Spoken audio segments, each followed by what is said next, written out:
signing of a historic defense pact between Russia and North Korea on June 19th has started yielding results with 2 weeks. What could be seen as the West's biggest fear coming true, Pyongyang has announced plans to deploy troops to Ukraine within a month. The move will strengthen military cooperation between the two nations after Russian Vladimir Putin visits North Korea amidst much fanfare and bromance of sorts with Kim Jong-un. Remember, it was during this visit only. Kim not only hosted the Putin like before, but also extended his full support to Russia in the ongoing conflict with Ukraine.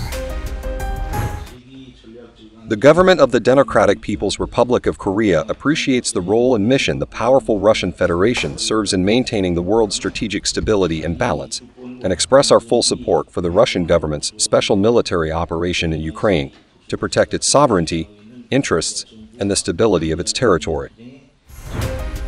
President Vladimir Putin's recent visit to the Democratic People's Republic of Korea, DPRK, was his first in nearly 25 years. During this visit, he and North Korean leader Kim Jong-un inked a military treaty in Pyongyang. The treaty stipulates that if either nation faces armed aggression, the other will provide immediate military support.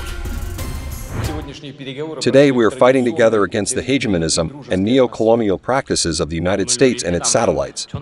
Russia and Korea have similar proverbs. It sounds like this: a close neighbor is better than a distant relative. I believe that this folk wisdom fully reflects the nature of relations between our two countries. In accordance with this agreement, North Korea announced it would send a military engineering unit to assist Russian forces in the Donetsk region. These troops are expected to be on the ground by next month. North Korea has previously supplied Russia with nearly 2 million rounds of artillery ammunition, rockets for multiple launch rocket systems, and allegedly ballistic missiles since the leaders' meeting in Russia last September. The introduction of North Korean combat troops to the battlefield is expected to further intensify the conflict, with analysts predicting dire consequences for these troops. This move invited an immediate ire from the US. Pentagon spokesperson Pat Ryder commented on the deployment, describing it as sending North Korean soldiers into peril. He questioned the rationale behind Pyongyang's decision, highlighting the high casualties suffered by Russian forces and labeling the North Korean troops as cannon fodder. Just to clarify, you're asking what do I think about Russia assigning North Korean forces to the battlefield in Ukraine? I mean, North Korean army. Sending North. Yeah, I mean, that's certainly something to keep an eye on.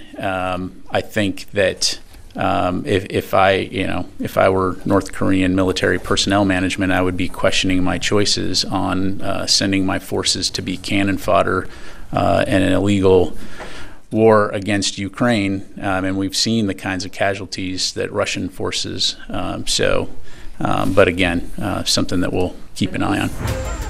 The US and the West are closely monitoring the growing military ties between Russia and North Korea.